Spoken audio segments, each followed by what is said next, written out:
Geoffrey Canada, thank you so much for talking to us today. I'm happy to be here.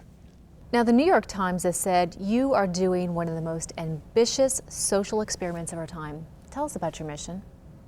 Well, we've decided that we're going to focus on a geographic area, 97 blocks in Harlem, and we're really going to do 4 things. We're going to rebuild a sense of community among the adults. We're going to get the adults back involved in making sure that their community looks like a place that cares about children. So it's clean, it's orderly, there's a sense of, I think, the community coming up and being reborn. The second thing is we have created a series of best practice programs. We start with children and families from birth, and we stay with those same kids until we get them in college and we graduate them from college. So we call that our pipeline, and the idea is you get those kids in that pipeline and you keep them there so the kids don't end up falling through the cracks. The third issue for us is scale. We think you have to work with somewhere between 75 or 80% of the children, because we believe children do what their friends do. And if their friends are all doing something positive, then chances are that child's going to do something positive. And the fourth is around evaluation and accountability, that we think you need real data on a regular basis to tell whether or not your programs are working. And in the end, when you have problems, and everybody will, how do you correct them? And the adults are held accountable for the results, that in the end, poor children can learn and they can do well. And if they're not, it's the adults' fault. I think that you've got to have a great talent pool in education if we're going to really help all of our children. And one of the things we've done is underpay teachers. And what the deal that we've made with them is, look, you won't make a lot of money, but you'll get a lot of time off. And that deal doesn't work for poor children. And we're not going to be able to get teachers to act like professionals, which means that they stay until the job is done. If you have to stay late in the day, you stay late in the day. If you work on Saturdays and the weekends, you work on the weekend. If you work in the summer, you work in the summer. That's what professionals do to get the job done.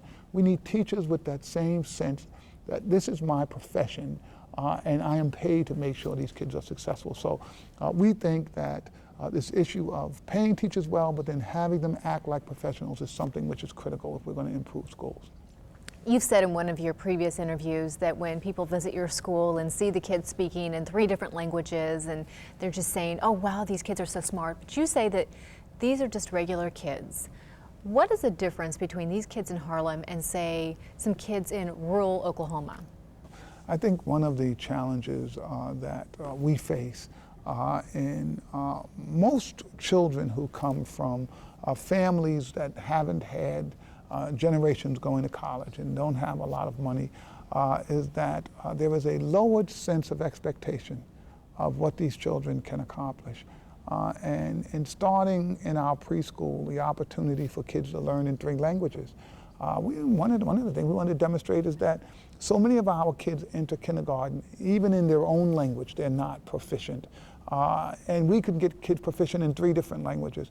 And not because the kids are geniuses, but just because the young people have this propensity to learn that we have totally underestimated. And we have not designed challenging enough curriculum and instruction so that these kids, especially when they're at this explosive time in their young lives where they're learning language, that we've not allowed, I think, ourselves to take advantage of that practice that kids have right now of learning almost everything you throw at them. Kids will simply learn it if the adults have a high enough, I think, threshold for them. You're proving to the world that all children can learn. For people who want to take this type of program into their communities, how do you do that? What is the key to unlocking that potential? Well, we think that the key to unlocking the potential is getting very talented men and women with a very clear plan. We created a business plan, and we laid out what we were going to do, when we were going to do it, how we were going to do it, how many people it was going to take, how many children we were going to work with, and what it was going to cost.